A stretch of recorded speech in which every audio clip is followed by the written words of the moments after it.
Welcome back to my YouTube channel enigmatic alchemist. तो इस chapter इस वीडियो में पढ़ने वाले हैं chapter number 9 the living organism and their surroundings. तो इस वीडियो में ये टॉपिक कवर करने वाले हैं।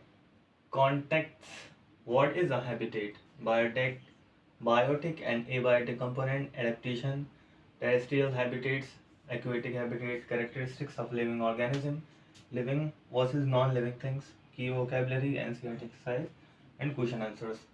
तो आ जाते हैं, what is habitat? habitat क्या है?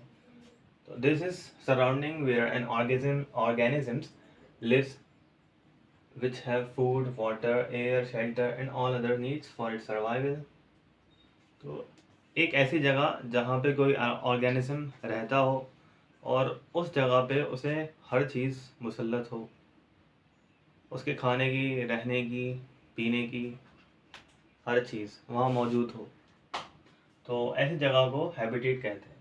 The word habitat means a duelling place, यानी essentially a home.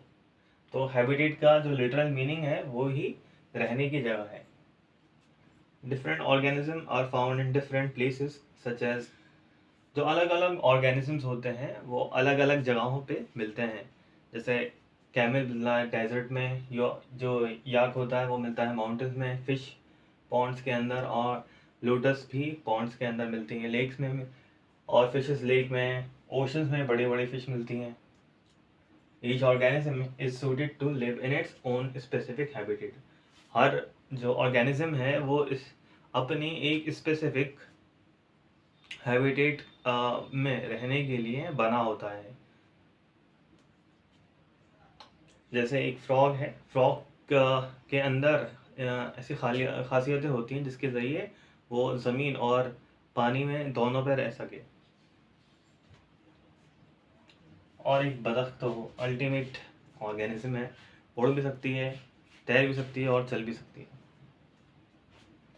Several different kinds of plants and animals may share the same habitat।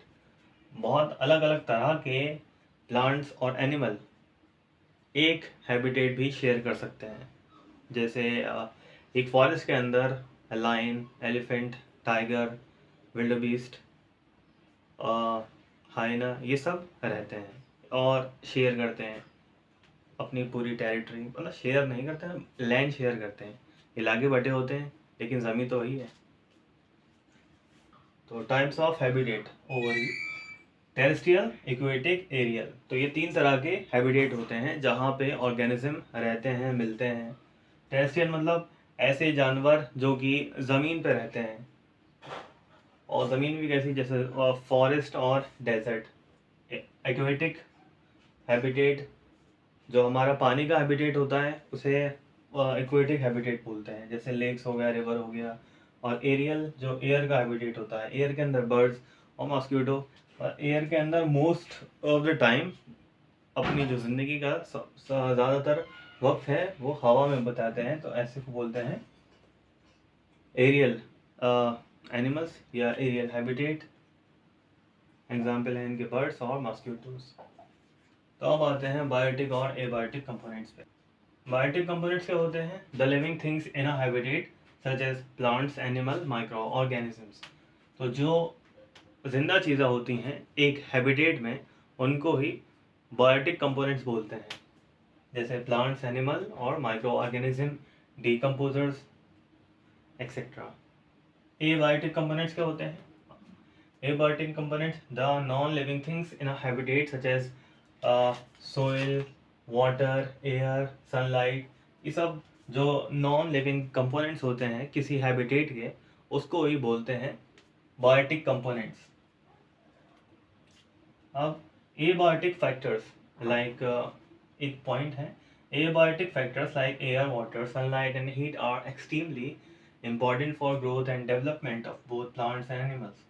तो जो एबायोटिक फैक्टर्स होते हैं जैसे एयर हो गया, वाटर, सनलाइट, हीट, ये बहुत ज़्यादा ही इंपॉर्टेंट होते हैं ग्रोथ और डेवलपमेंट के लिए, प्लांट्स और एनिमल्स दोनों ही के लिए।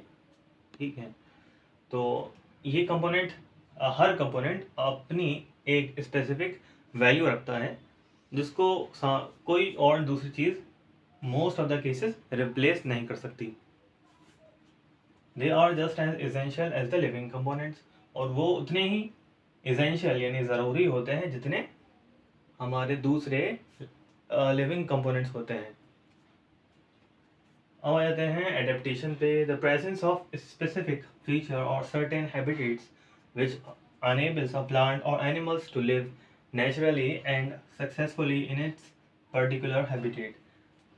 मौजूदगी एक स्पेसिफिक फीचर की या एक सर्टेन हैबिट की जो प्लांट्स या एनिमल को इस काबिल बना दे कि वो उस नेचुरली अकरिंग इन्वायरमेंट में अच्छी तरह रह सके। ठीक है, जैसे एक फिश है, फिश में अडेप्टेशन हुई है गिल्स की ताकि वो वाटर के अंदर रह सके, या वाइस वर्सा ये कह सकते हैं कि जो इंसान हैं या और भी ह्यूमन बींग्स हैं या यू भी जितने भी लिविंग ऑर्गेनिजम्स हैं उनके पास कुछ ना कुछ ऐसे ऑर्गन होते हैं जिसकी वजह से वो सांस ले सकते हैं। जैसे इंसानों के पास लंग्स होते हैं और जानवर के पास भी ना लंग्स होते हैं, लेकिन जैसे इंसेक्ट होते हैं, इंसेक्ट के पास होल्स होते हैं, स्पाइरिकल्स होते हैं जिसके ज़रिए वो सांस लेते हैं। और मेंढक स्किन के ज़रिए सांस ले सकता है। जैसे वो एम्फीबियन होता है जो लैंड और वाटर दोनों में रह सकता है। Adaptations are not short term changes. Adaptation क्या होता है? अडेप्टेशन शॉर्ट टर्म चेंजेस नहीं होते। They develop over thousand of years through certain they help organisms find food, avoid predators, reproduce and survive in harsh conditions। Adaptation क्या होते हैं? ये short term नहीं होते, शॉर्ट टर्म चेंजेस नहीं होते। They develop over thousand of years. ठीक है, हजारों साल के बाद डेवलप हो पाते हैं जाके एक ऑर्गेनिज्म में। ठीक है, और उसमें ही वो इवॉल्व कर मतलब, और इसको ही एवोल्यूशन बोलते हैं। ठीक, दे हेल्प ऑर्गेनिजम्स। अब ये ऑर्गेनिज्म को मदद करता है कि वो अपना फूड को ढूंढ सकें, अवॉइड कर सकें प्रेडेटर्स को, रिप्रोड्यूस कर सकते हैं और सर्वाइव कर सकते हैं हार्श कंडीशन पर। जैसे एक कैक्टस होता है, कैक्टस के पास जो ये हमारे पास कैक्टस हो गया, ये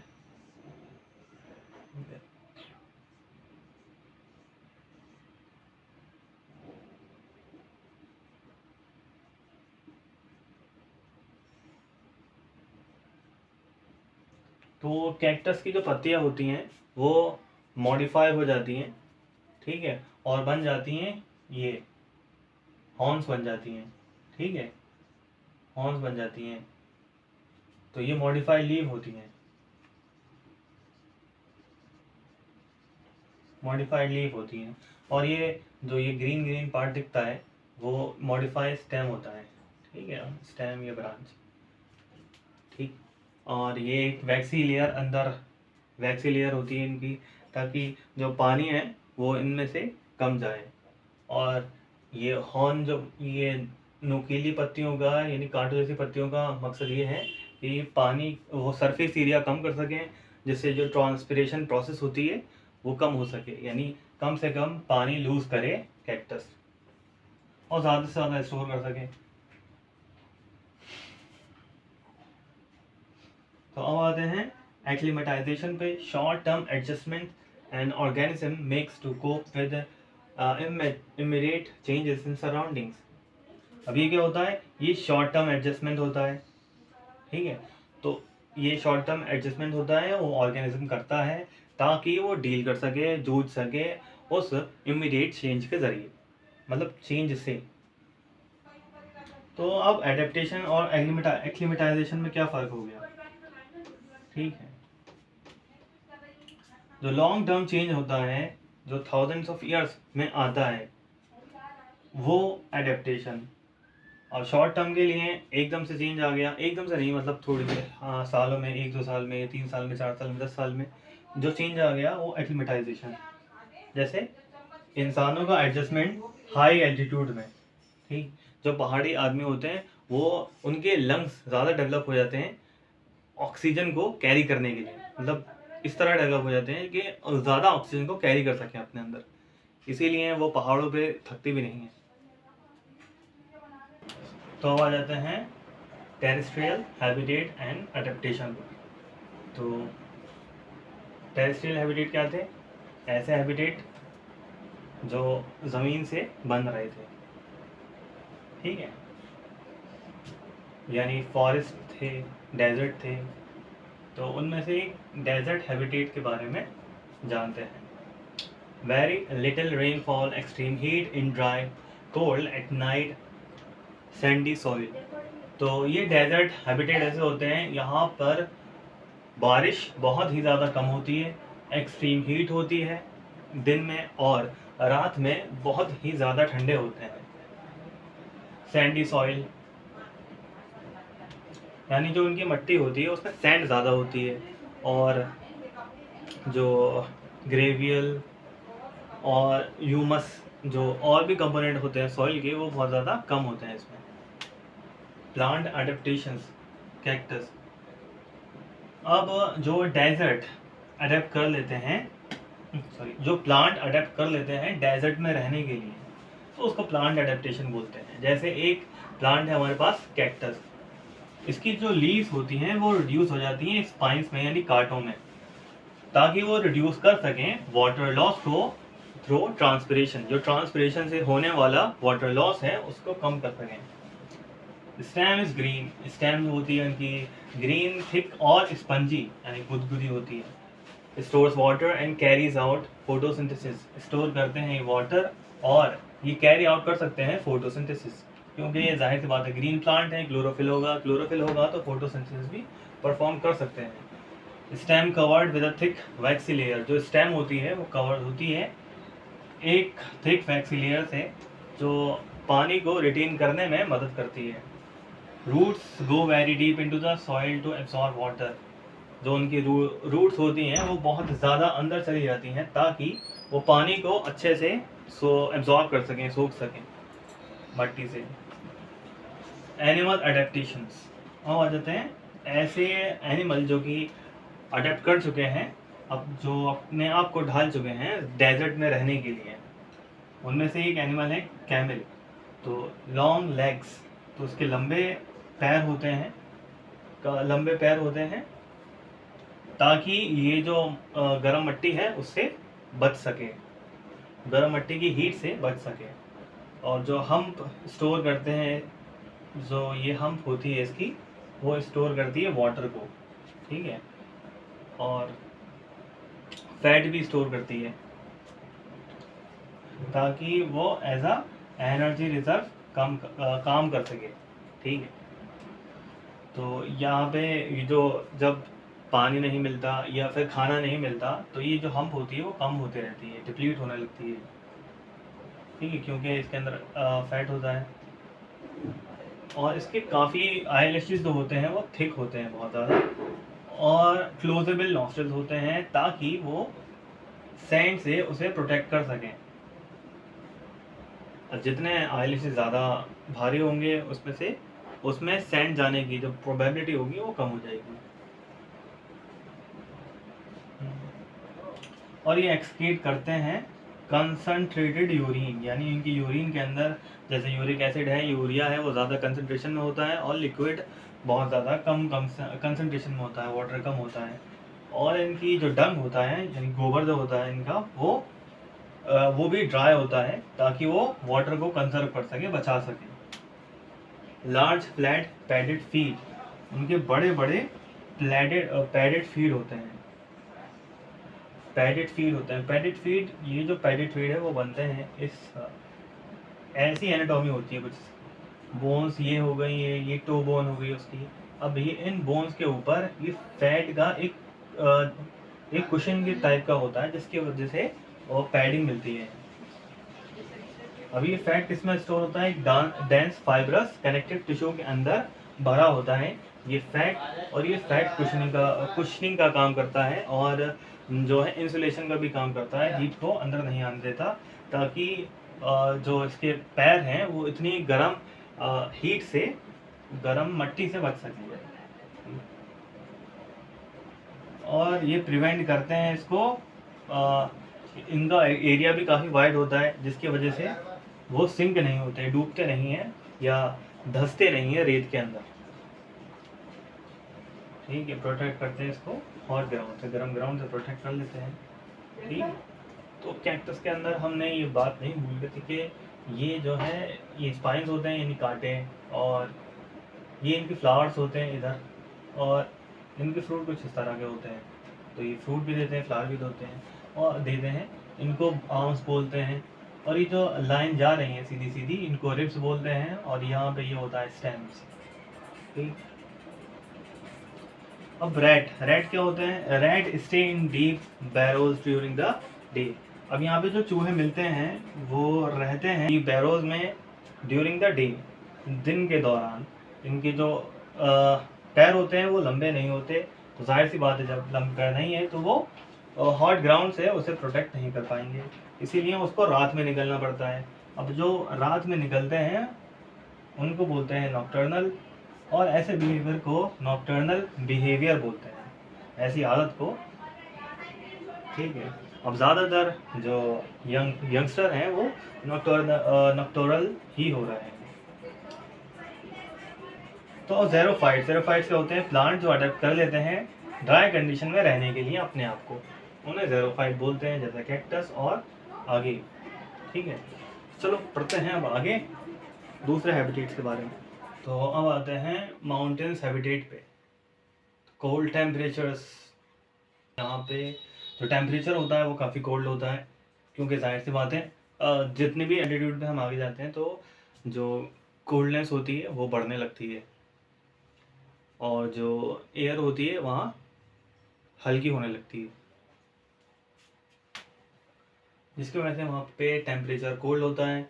स्ट्रॉन्ग विंड्स चलती हैं, स्नोफॉल पड़ती है विंटर्स में, और रोकी जो पथरीले स्लोप्स होते हैं माउंटेन हैबिटेट्स में। प्लांट एडेप्टेशन,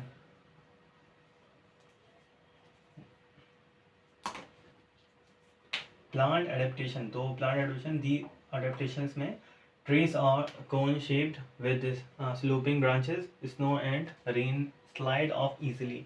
तो यहाँ पे जो ट्रीज होते हैं वो कोन की शेप में होते हैं, यानी कुछ इस तरह के जो ट्रीज हमें देखने को मिलते हैं, जैसे क्रिसमस ट्री हो गया। ठीक, तो इस तरह के कोन शेप के ट्रीज होते हैं, ब्रांचेस स्लोप होती हैं, उनके स्लोपिंग ब्रांचेस होती है। निडल लाइक लीव्स होती हैं, जो उनकी पत्तियां होती हैं वो बिल्कुल ऐसा होती हैं जैसे सुइयां, इस तरह की पत्तियां होती हैं उसकी। रिड्यूस वाटर लॉस, जिसकी वजह से वाटर लॉस कम हो सके, और विद स्टैंड कोल्ड, और जो ताकि इन पत्तियों के जरिए वो कोल्ड को सह सकें। एग्जाम्पल हो गया पाइन, डियोडार और ओक ट्री। ये ज़्यादातर एवरग्रीन होते हैं। एवरग्रीन मतलब हमेशा हरे रहने वाले, तो ये हमेशा हरे भरे रहते हैं। इनमें पतझड़ का जो सीज़न होता है वो नहीं होता। एनिमल एडेप्टेशन, तो थिक फर स्किन, तो इन एनिमल्स की जो माउंटेन हैबिटेट्स में मिलते हैं काफ़ी स्किन जो होती है थिक होती है, और फर भी बहुत ज़्यादा मोटा होता है, ताकि वो प्रोटेक्ट कर सकें अपने आप को एक्सट्रीम कोल्ड से, जैसे याक, स्नो लेपर्ड। तो याक कुछ इस तरह का होता है, ठीक है, ये हॉर्न्स हैं, बाल बहुत ज़्यादा होते हैं यहाँ पे। 2 लेयर्स होते हैं, प्राइमरी सेकेंडरी, और बालों की।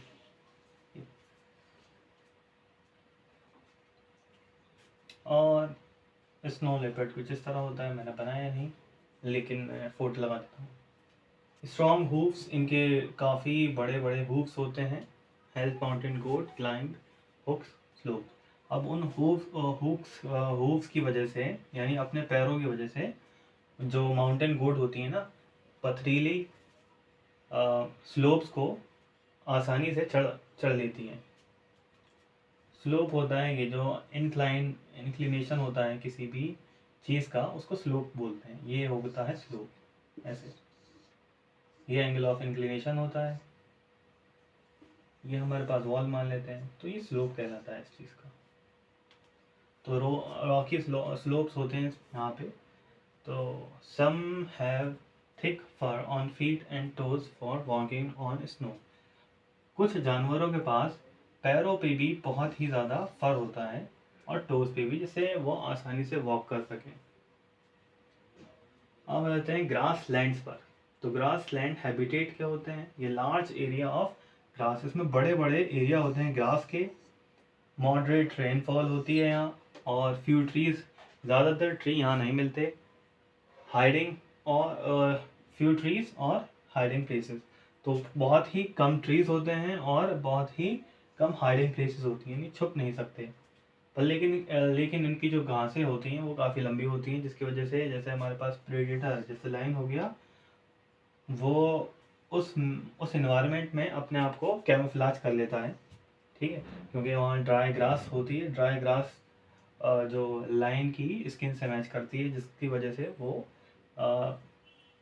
वहाँ पे जैसे कैमिलियन होता है अपने आप को इन्वायरमेंट में ढाल लेता है, कैमोफ्लेज कर लेता है। इसी तरह लाइन भी अपने आप को कैमोफ्लेज कर लेता है। तो जो प्रेडेटर होता है वो किस तरह अटैक करता है? लाइन, इसकी जो आंखें होती हैं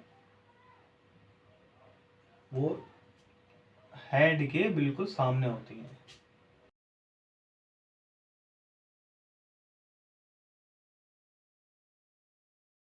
तो इनकी आंखें सामने होती हैं ताकि अपने प्रे को वो आगे वो देख सकें। ठीक है, और जो इनका विजन होता है, ये जो आंखें होती हैं इनकी इस तरह से होती हैं। ये आंखें होती हैं इनकी ऐसी इसलिए होती हैं ताकि वो सीधे अपने प्रे पर ही फोकस कर सकें। और जाहिर सी बात है ये प्रेडेटर हैं, इन्हें किसी का खतरा है नहीं, तो इनको ज़्यादा वाइड रेंज नहीं चाहिए। तो इसलिए जो इनका ये एंगल बनता है वो 60 डिग्री का बनता है। तो जैसे ये हमारे पास कोई एनिमल है,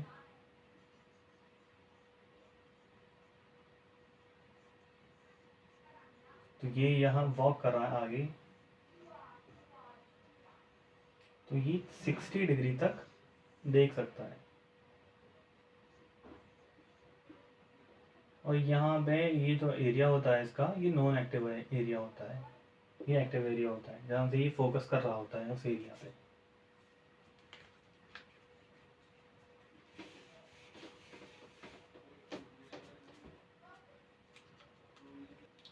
fast speed to catch the prey, अगर लाइन की बात करें तो आते हैं प्रे। और हमने एग्जाम्पल लिया है डियर का। Strong teeth to to chew hard plants and stems. तो इस प्रे के पास, यानी ज़्यादातर डियर्स के पास स्ट्रॉन्ग टीथ होते हैं ताकि वो चबा सके जो हार्ड प्लांट्स होते हैं उनकी स्टेम्स को। Long ears to hear predators movement from far. तो बड़े बड़े कान होते हैं ताकि प्रेडेटर्स की आवाज़ें दूर से ही सुन सकें। Eyes on the sides of the head for wide field of vision. और जो इनकी आंखें होती हैं वो साइड, जो इनकी आंखें होती हैं वो उनके साइड में होती हैं इस तरह से।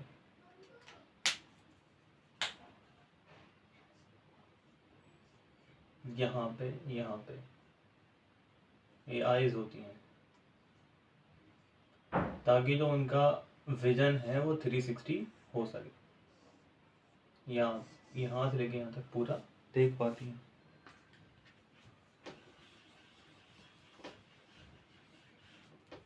फील्ड ऑफ विजन इनका 360 हो सके। Fast speed to escape predators. और इनकी जो स्पीड होती है वो बहुत ज़्यादा तेज़ होती है ताकि प्रेडेटर से बच के भाग सकें। अब स्पीड जो होती है दोनों के लिए ही क्रूशल होती है, क्योंकि यहाँ पे बहुत ही ज़्यादा कंट्री होते हैं हाइट छुपने के लिए, इसीलिए जो प्रेडेटर और प्रे वो दोनों ही बहुत तेज़ भागते हैं। तो पोलर रीजन हैबिटेट्स पे आ जाते हैं। पोलर रीजन हैबिटेट्स क्या होते हैं? एक्सट्रीमली कोल्ड होते हैं, कवर्ड होते हैं स्नो में, कवर्ड होते हैं ये स्नो में और आइस में, और बहुत ज़्यादा हार्श कंडीशन यहाँ पे होती हैं। एनिमल अडेप्टेशंस, यहाँ पे जो एनिमल रहते हैं वो किस तरह अपने आप को ढाल लेते हैं। एग्जाम्पल यह है बियर का। Thick fur and a fatty layer under skin for insulation.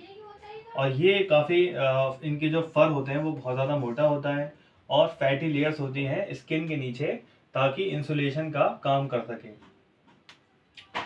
White body होती है, colour for camouflage snow.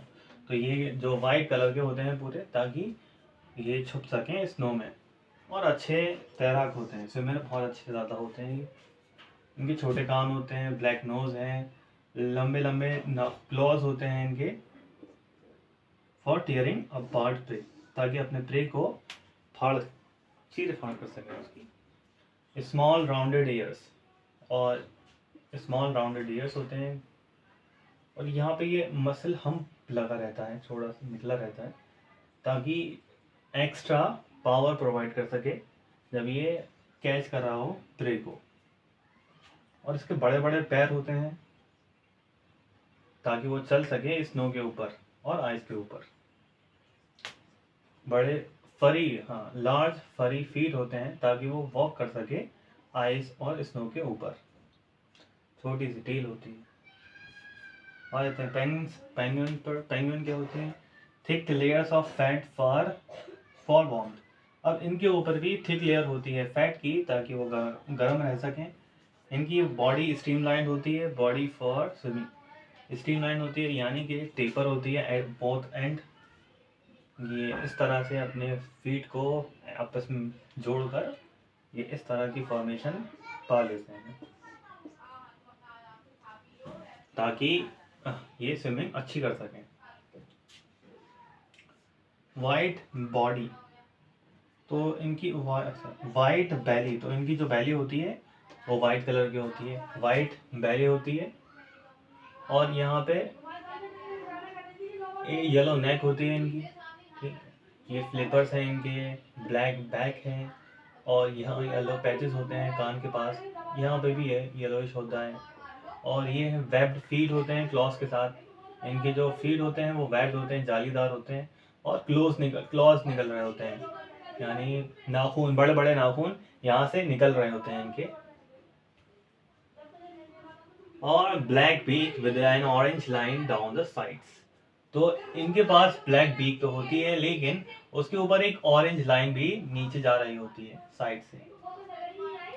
Long beak with a hook at the end, तो इसकी ब्लैक भी होती है बीक, और लॉन्ग भी होती है, आगे से हुक की फॉर्मेशन करती है। Black back for camouflage in water, ताकि ब्लैक ब्लैक क्यों होती है, ब्लैक बैक क्यों होती है? ताकि वो वाटर के अंदर छुप सके।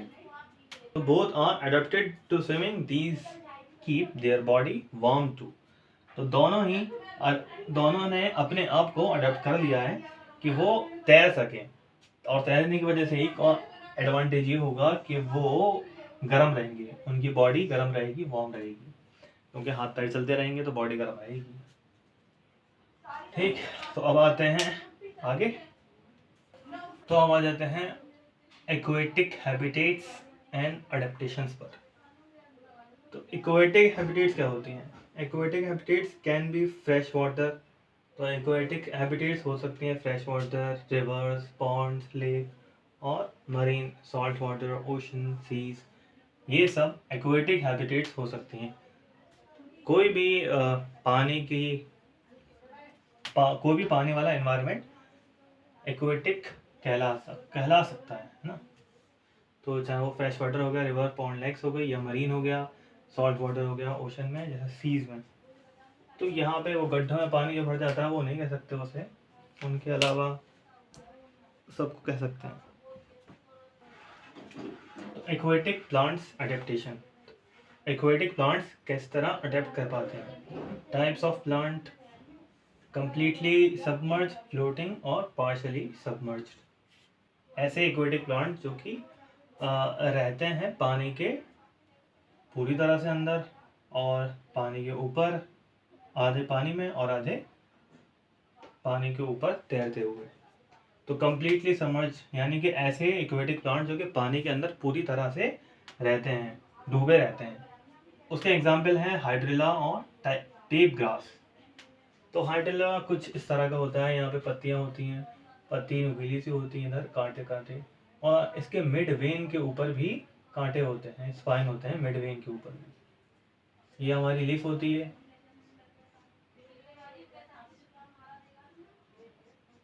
ये मिड वेन होती है,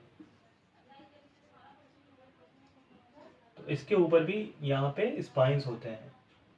और ये इस तरह के 4-5 ग्रुप में होती हैं एक बार यहाँ पे, फिर 5-5-5 ऐसे करके, फिर यहाँ ज़्यादा होती हैं। ये होता है हेडला, और ये पूरा कंप्लीट तरह से पानी के अंदर रहता है। और ये टेप ग्रास, ये सीधी सीधी ग्रास की तरह होती है ऐसे, और क्या ये नैरो होती है, रिबिल की तरह होती है। और जब जैसे ही पानी का जिस तरह फ्लो होता है उसी तरह से ये बहती रहती है पानी के साथ। और इसकी स्टेम में यानी इसके तने के अंदर एयर स्पेसेस होती हैं जो कि फ्लोट करने में उसे मदद करती हैं। फ्लोटिंग वाले आ जाते हैं water lily, lotus, water hyacinth water hyacinth. तो ये सब एग्जाम्पल हैं फ्लोटिंग एक्वेटिक प्लांट के। ये क्या होती हैं, इनके पास क्या होते हैं, लार्ज फ्लैट लीव्स होती हैं, बड़ी बड़ी पत्तियां होती हैं जैसे कमल के फूल की होती हैं। वैक्सी अपर सरफेस, और जो उनकी ऊपर वाली सरफेस होती है वो वैक्सी होती है, यानी मोम की तरह होती है। और वाटर प्रूफ होती है, जाहिर सी बात है अगर वो वैक्सी है तो वाटर प्रूफ होगी। Stomata on upper expose to air, तो स्टोमेटा होता है ऊपर वाले हिस्से पे, ऐसा हिस्सा जो कि एक्सपोज होता है एयर में। यानी कि मान लें अगर ये हमारे पास पानी की लेयर है, और तो ये पत्ती ऊपर पत्ती है ऐसे करके, यहाँ पे हमारा ये कमल मान लेते हैं। तो ये कमल की जो पत्ती होगी ऊपर वाले हिस्से पे स्टोमेटा होता है, नीचे वाले हिस्से पे स्टोमेटा नहीं होता। तो स्टोमेटा क्या था, स्टोमेटा ये गेट की तरह था जो 2 बीन से बन रहा था। ये गेट बंद हो रहा था, और बंद होने के बाद क्या हो रहा था, ट्रांसपिरेशन रुक जा रहा था। अब ये खुल रहा था तो ट्रांसपिरेशन चालू हो जा रहा था। तो ये था stomata. Roots small only to reeds, जो रूट्स होती हैं वो बहुत ज़्यादा स्मॉल होती हैं, छोटी होती हैं। उनका काम सिर्फ पकड़ने का होता है, इसलिए वो छोटी होती हैं, क्योंकि एब्जॉर्प्शन के लिए उनको अंदर जाना पड़ता, लेकिन पानी तो पहले से ही मौजूद है। Stems long hollow and light to bend with water, जो इनकी स्टेम्स होती हैं वो लंबी होती हैं, हॉलो होती हैं, खोखली होती हैं और हल्की होती हैं, ताकि वो बैंड यानी मुड़ सकें आसानी से पानी के साथ साथ। पार्शली सबमर्ज्ड, ऐसे प्लांट जो कि पार्शली सबमर्ज्ड होते हैं, जैसे लोटस हो गया, stem in water, flower above. ठीक है, तो ये जो लोटस होता है उसकी स्टेम तो पानी के अंदर होती है, और जो फ्लावर होता है वो पानी से ऊपर होता है। तो ये आधा पानी में होता है, आधा पानी से ऊपर होता है lotus. Stem grows up to the water surface, stem grow करती है वाटर की सरफेस से ऊपर तक, यानी कि यहाँ तक ग्रो कर जाती है। Leaves and flowers float on stay above water, और जो लीव्स और फ्लावर होती हैं फ्लोट करते हैं और हमेशा पानी के ऊपर ही रहते हैं। एक्वेटिक एनिमल्स एडेप्टेशंस, हम कहते हैं एक्वेटिक एनिमल्स और एडेप्टेशंस पे। एक्वेटिक एनिमल्स और उनके अडेप्टेशन, यानी हमारे एक्वेटिक एनिमल किस तरह अडेप्ट कर पाते हैं अपनी एनवायरनमेंट को, अपने हालातों को। Streamlined body shaped, tapers at both ends, तो इनके जो बॉडी होती है वो स्ट्रीमलाइंड होती है, और टेपर्स होती है बोथ एंड, यानी दोनों एंड से चपटी होती है, ताकि वो वाटर रेजिस्टेंस को कम कर सकें। ठीक है, पानी को आसानी से काट सकें। गिल्स क्या होते हैं, गिल्स होते हैं एब्जॉर्ब करने के लिए ऑक्सीजन को पानी के अंदर से ही, तो यहाँ होते हैं गिल्स इनके। फिन्स और टेल, फिन्स और टेल की मदद से ये होते हैं फिन्स और ये टेल। तो फिन्स और टेल की मदद से ये अपनी डायरेक्शन मोड़ पाती है और पानी के अंदर चल पाती है। और जो इनके फिन्स होते हैं ये अपर और लोअर फिन्स, इसको बैलेंस करने में मदद करते हैं पानी के अंदर।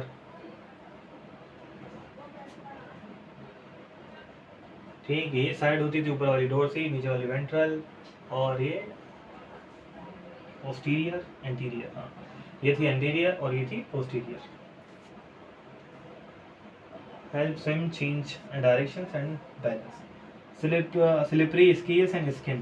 तो यहाँ पे इसके स्केल्स होते हैं, स्केल होते हैं ऐसे छोटे छोटे बना देते हैं, और ये स्केल जो होते हैं काफ़ी स्लिपरी होते हैं, फिसलने होते हैं, वो प्रोटेक्ट कर सके और स्मूथली मूव कर सके, इसलिए इस तरह के स्केल्स इसके ऊपर होते हैं. अब फ्रॉक्स इस तरह अडेप्ट करते हैं अपने एनवायरनमेंट को या अपने एनवायरनमेंट में. Adapted to life both on land and in water. तो ये इस तरह से अपनी ज़िंदगी को अडेप्ट कर चुके हैं कि वो पानी में और ज़मीन पर दोनों पे रह सकें, इसीलिए क्या बोलते हैं इन्हें? एम्फीबियंस. बेंटन वाला एलियन याद हो तो, एम्फीबियन. तो have strong hind legs and webbed feet for swimming. तो इनके पास स्ट्रॉन्ग हिंड लेग्स होते हैं, आगे वाले जो लेग्स होते हैं वो काफ़ी स्ट्रॉन्ग होते हैं और यहाँ से लेके यहाँ तक के हिस्से को बोलते हैं पैस. और जो इनके फीट होते हैं वो जालीदार होते हैं, वेब्ड होते हैं, ये इस तरह जैसे बत्तख के होते हैं, ये होते हैं जालीदार फीट, यानी वेब्ड फीट, जाले की तरह.